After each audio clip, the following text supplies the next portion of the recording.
네, 이 자리 또 하나님의 나라가 이 예배 가운데 임한 줄 믿습니다. 여러분들 철야 예배 나오신 여러분들을 주님의 이름으로 환영하고 또 축복합니다. 네, 하나님의 나라에 대해서 좀 말씀을 드리고 싶은데요. 하나님의 나라는 어떻게 임할까요? 먼저 말씀부터 제가 읽어볼까 합니다. 우리 누가복음 17장 20절에서 21절 같이 한번 읽어보겠습니다. 시작.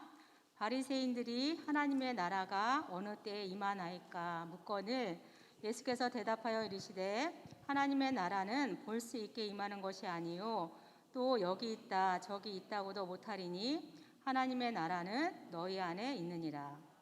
네, 하나님의 나라는 볼 수 있게 임하는 것이 아니라고 말씀하고 있고요. 그 나라는 바로 너희 안에, 저와 여러분의 안에 있다고 말씀하고 계십니다. 여러분, 하나님의 나라는 눈에 보이지 않습니다. 그러나 분명히 우리 안에 있는 줄 믿습니다. 그러면 하나님의 나라는 무엇으로 임할까요? 마가복음 4장 26절 또 32절도 말씀 띄워주시면 우리 같이 읽어보겠습니다. 시작. 또 이르시되 하나님의 나라는 사람이 씨를 땅에 뿌림과 같으니 32절 또 심긴 후에는 자라서 모든 풀보다 커지며 큰 가지를 내나니 공중의 새들이 그 그늘에 깃들일 만큼 되느니라. 여기서 씨라는 것은 하나님의 말씀이라는 거 잘 알고 계시죠?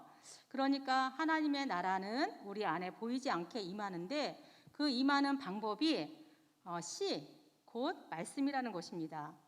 그렇다면 우리 안에 임하게 되면, 하나님의 나라가 임하게 되면 우리 안에 이루어지는 하나님의 나라는 어떤 모습이 될까요? 로마서 14장 17절에 이렇게 말씀하고 있습니다. 하나님의 나라는 먹는 것과 마시는 것이 아니요 오직 성령 안에 있는 의와 평강과 희락이라. 말씀이 우리 안에 심어지면 우리 안에 이루어지는 그 하나님의 나라는 성령 안에서 의와 평강과 희락이라고 말씀하고 있습니다. 여기서 의는요, 하나님의 뜻을 말하고 있는데요. 하나님의 계명, 즉 하나님을 사랑하고 이웃을 사랑하라는 그런 하나님의 말씀에 통치를 받고 있는 그런 상태라고 우리가 말할 수가 있습니다. 우리는 하나님의 말씀을 정말 수도 없이 읽었고 또 듣고 또 묵상도 해왔습니다. 만약에 말씀이 우리 안에 뿌려진 대로 그것이 다 결실을 얻는다면 아마 온 세상이 다 하나님의 나라가 되었을 것입니다. 내가 먼저 내 안에서 하나님의 나라가 온전히 이루어지고 또 우리 가정, 또 직장, 그리고 이 사회, 이 나라가 아마 모두 다 하나님의 나라를 이루었을 것입니다. 그런데 왜 우리 안에 하나님의 나라가 이렇게 커지지 않는 것일까요? 왜 우리는 말씀의 통치를 받지 못하고 마음의 평강을 잃어버리고 또 하나님이 주시는 그 기쁨을 온전히 누리지 못하는 것일까요? 말씀을 듣고 은혜를 받을 때는 너무 기쁜데 그 기쁨이 왜 잠시만의 기쁨으로 끝나고 또 은혜 받을 때는 말씀대로 살겠습니다 이렇게 결단을 하는데 왜 그 결단이 작심삼일이 되느냐 이것입니다. 왜 말씀이 우리 안에서 자라지 못하고 우리의 마음밭이 왜 30배, 60배, 100배 그 결실하지 못하는 그런 상태가 되는 것일까요? 하나님의 나라를 온전히 이루지 못하게 만들고 또 가로막고 있는 그 정체가 무엇일까요? 저는 요즘 담임 목사님 설교를 통해서 또 지난 2주간의 특세를 통해서 말씀을 이렇게 묵상하면서 제 안에 무너뜨려야 할 그런 견고한 성이 있다는 것을 발견하게 되었습니다. 근데 그게 한두 가지가 아닌 거예요. 우상 숭배의 성, 이게 들여다 보니까 내가 내 안에 우상 숭배의 성도 있고 또 탐심의 성, 탐심이 뭐든지 이렇게 제가 막 이렇게 욕심을 내고 누가 공짜로 주면 너무 좋아하고 더 갖고 싶어하는 이 탐심이 내 안에서 이게 끊어지지가 않고 계속 일어나고 있는 거예요. 그래서 보니까 내 안에 탐심의 성도 있더라고요. 또 미움의 성도 있습니다. 그리고 죽음의 성도 있었고 또 거짓말의 성, 그리고 도둑의 성도 있더라고요. 그리고 두려움의 성도 있다는 것을 제가 이제 발견하게 됐는데요.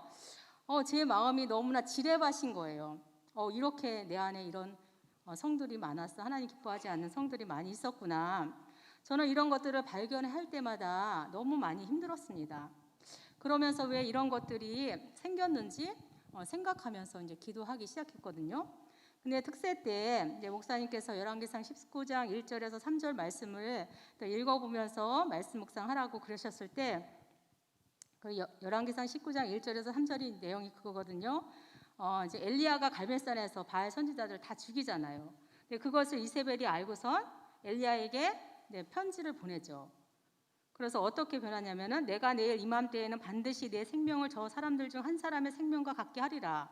이것을 듣고 엘리야가 도망을 가기 시작합니다. 자기의 생명을 위해서 도망하여. 근데 제가 19장 그 3절을 계속해서 읽는데, 그가 이 형편을 보고 일어나 자기의 생명을 위해 도망하여 유다에 속한 부엘세바에 이르러 자기의 사환을 그곳에 머물게 하고. 그런데 저한테 계속 그냥 읽으면서 묵상을 해나가는데 도망하여라는 말이 제 마음에 와닿는 거예요. 계속 이게 지나가지가 않는 거예요. 도망하여. 도망하여. 도망했다면 그 마음 가운데 두려움이 있었을 텐데, 그러면은 왜 내가 이 말을 넘어가지 못하고 계속 여기에 머물러 있을까? 그렇게 생각하면서 내 안에 뭔가 두려움이 있을까? 저는 이제 내 안에 두려움이 없다고 생각했거든요. 내 안에 두려움이 뭐지? 그러면서 하나님, 내 안에 혹시 두려움이 무엇인지 그렇게 자꾸 이제 물어보게 됐죠. 잠시 머무르면서. 그런데 너무나 생각지도 못한 뜻밖의 그런 일들이 생각이 나는 거예요. 제 안에 이제 그 두려움이 언제 들어왔냐면, 결혼하고 이제 아이들 둘을 낳는데 어떤 이상한 분을 통하여서 우리 아이들의 이름을 듣더니만 이 아이들이 20대에 죽을 것이다. 이런 얘기를 한 거예요. 그때 정말 두려움이 저를 덮쳤어요. 근데 저는 이제 그걸 목사님, 이제 그때 당시에 담임 목사님하고 상담하면서 그 문제가 이제 해결됐다고 생각을 했어요. 그런데 여기에서 제가 제 안에 그게 아직 해결되지 않고 내 안에 정말 보이지 않는 성으로 이렇게 자리 잡고 있었더라고요. 그래서 제가 그때에 그런 잘못된 말이잖아요. 잘못된 말, 하나님의 말씀이 아닌 거잖아요. 그러니까 잘못된 것을 받아들이고 믿었던 것에 대해서 이제 회개하면서 이제 기도를 했거든요. 그래서 이런 내 안에 하나님이 기뻐하지 있는 여러 가지 이게 탐심의 성, 미움의 성, 우상 숭배의 성, 이런 것들은 죄와 이렇게 관련이 있다라는 거죠. 하나님의 말씀을 믿어야 하는데 다른 것을 믿은 것에 대해서, 또 그것을 내가 받아들인 것에 대한, 그런 것에 대해서 허용한 것에 대한 그런 죄와 깊이 관련이 있다는 겁니다. 여러분 마음 안에는 어떤 견고한 성들이 있습니까? 여러분 안에 아직도 무너지지 않고 있는 그 견고한 진은 무엇입니까? 아마 사람에 따라 다를 수 있겠죠. 어떤 사람은 중독에서 헤어나지 못하는 중독의 성, 그 안에서 살고 있고, 또 쾌락의 성에서, 또 도박의 성에서, 또 알코올의 성에서, 또 음란의 성에서, 또 만몬의 성, 또 교만의 성, 이 비판의 성 등등 여러 가지가 참 많은데, 우리는 이러한 견고한 성들이 우리 안에 세워져 있을 수 있다는 겁니다. 이것은요, 죄를 반복하면 반복할수록 더 견고하게 세워지게 됩니다. 미워하면 미워할수록 미움의 성이 더 견고하게 세워지고, 또 비판하면 비판할수록 또 비판의 성이 내 안에 견고하게 더 튼튼하게 세워진다는 거죠. 이러한 견고한 성이 우리 안에 떡하니 자리 잡고 있는데 그러면 어떻게 될까요? 그런 성들이 내 안에 자리 잡고 있으면 내가 어떻게 될까요? 그것의 지배를 받게 되죠. 우리 담임 목사님 말씀해 주셨는데, 그 미움의 지배를 받게 돼요. 제가 탐심의 지배를 받게 돼요. 그것의 통치를 받게 된다는 겁니다. 그래서 말씀이 내 안에 심어져도 자라지 못하는 거예요. 잠시 자라다가 시들어 버리고 마는 겁니다. 그래서 하나님의 나라가 우리 안에서 커지지 못하고 힘을 발휘하지 못하는 것입니다. 어떻게 하면 그러면 이런 성들을 무너뜨릴 수 있을까요? 여러분 기도하는 겁니다. 하나님 앞에 나가서 거짓말한 것 회개하고, 도둑질한 거 회개하고, 또 우상 숭배한 것을 하나하나 회개하면서 용서를 구하는 것입니다. 저도 얼마나 많이 회개했는지 끝이 없더라고요. 그리고 예수님의 이름으로 선포하는 거예요. 그러면 하나님은 우리 안에 있었던 그 견고한 성들을 무너뜨려 주시고 하나님의 나라가 이루어지도록, 그리고 그 하나님의 나라가 우리 안에서 자라도록 이렇게 인도해 주실 것입니다. 우리 안에서 의와 평강과 그 희락이 30배, 또 60배, 100배가 되도록 그렇게 일하실 것입니다.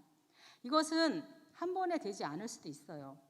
이스라엘 백성들이 아이성을 단번에 무너뜨리지 못한 것처럼 우리 안에 견고한 성도 한 번에 무너지지 않을 수 있다는 것입니다. 저 같은 경우에는 탐심의 그 성이 잘 무너지지 않더라고요. 이런 욕심들이 내 안에 이렇게 많아가지고, 그럴 때 우리는 어떻게 해야 합니까? 문제의 원인을 밖이 아니라 내 안에서 찾는 겁니다. 아이성 실패의 그 원인도 밖에 있었던 게 아니잖아요. 이스라엘의 내부, 바로 아간의 범죄 때문에 아이성이 무너지지 못했습니다. 그런 것처럼 무너져야 하는데 아직 무너지지 않고 있는 어떤 성이 있다면 저와 여러분은 그 문제의 원인을 내 안에서 찾고 다시 하나님 앞으로 나가서 회개하면서 기도해야 될 줄 믿습니다. 그렇게 하면 하나님께서 반드시 우리 안에 말씀이 자라지 못하게 하는 그 견고한 진을 무너뜨려 주실 것입니다. 제가 담임 목사님 주일 설교를 들으면서 특히 그 내내 이 작업을 계속 했거든요. 오랫동안 하다 보니까 어떨 땐 지치기도 하는데, 그래도 계속해서 기도하면서 생각이 나고 자꾸 그런 것들이 나오니까 계속 그렇게 기도를 했는데, 그 결과가 어떻게 됐냐면 어떤 변화가 있더라고요. 다른 사람의 제가 마음이나 그런 아픔에 대해서 잘 그렇게 애쓰지 않아도 공감이 되는 거예요. 저절로. 아, 내가 이분을 공감하고 있구나. 이분의 마음이 지금 아프다고 힘들다고 하는데 내가 같이 힘들고 또 진짜 진정으로 내가 아파하고 있구나. 이게 저절로 제가 공감되고 있다는 것을 제가 느껴지더라고요. 예전에는 그런 다른 사람의 아픔을 들을 때 제가 제3자의 입장이었었거든요. 그리고 다른 사람의 아픔이 진짜 내 아픔처럼 잘 공감되지 않았는데, 지금은 너무 신기하게 그게 잘 공감되는 저를 발견하게 됐습니다. 그래서 중보 기도를 할 때 제가 누가 기도를 부탁하면 내 문제처럼 정말 울면서 간절하게 기도하게 되더라고요. 그래, 이런 것이 정말 하나님을 사랑하고 이웃을 사랑하는 그런 하나님의 나라의 모습이 아닐까요? 또 하나 신기한 것은요, 어느 날 제가 새벽 기도를 가려고 일어서려는데 저의 자는 모습이 꼭 간에 들어가 있는 그런 죽은 사람 모습처럼 제가 자고 있는 거예요. 그때 문득 이런 생각이 들었어요. 제가 내가 죽으면 이런 모습으로 간에 들어가 있겠구나. 그런데 놀라운 것은요, 제가 하나도 두렵지가 않은 거예요. 당연히 두려워야 되는데, 죽음이라는 것과 연결해서 생각하면 되게 두려워야 되는데 그렇지가 않는 거예요. 그래서 저는 그때 제가 두려움의 통치를 받지 않고 있는 상태가 되었구나. 이제 두려움이 저를 더 이상 다스리지 못하고 있다라는 그런 생각을 하게 됐어요. 그래서 정말 평안한 마음으로 새벽 기도를 나왔던 때가 있었습니다. 사랑하는 여러분, 하나님은 우리가 말씀이 아닌 다른 것에 통치받는 것을 원치 않으세요. 그렇기 때문에 우리 안에 있는 그런 견고한 성을 무너뜨리기를 원하십니다. 저와 여러분이 말씀의 통치를 받아서 하나님을 사랑하고 이웃을 사랑하는 그런 나라, 그래서 우리 안에 하나님의 의와 평강과 그 희락이 넘치는 그런 나라를 우리 안에 이루어 주시고 싶어 하세요. 여러분 안에 무너뜨려야 할 그런 견고한 성이 무엇입니까? 그렇다면 있다면 여러분 그것을 가지고 하나님 앞으로 나아가시기 바랍니다. 그래서 여러분 안에 그 말씀의 그 씨앗이 심어질 때 그 하나님의 나라가 여러분 안에서 커지도록 그렇게 되시기를, 저와 여러분 모두가 되시기를 주님의 이름으로 축복합니다.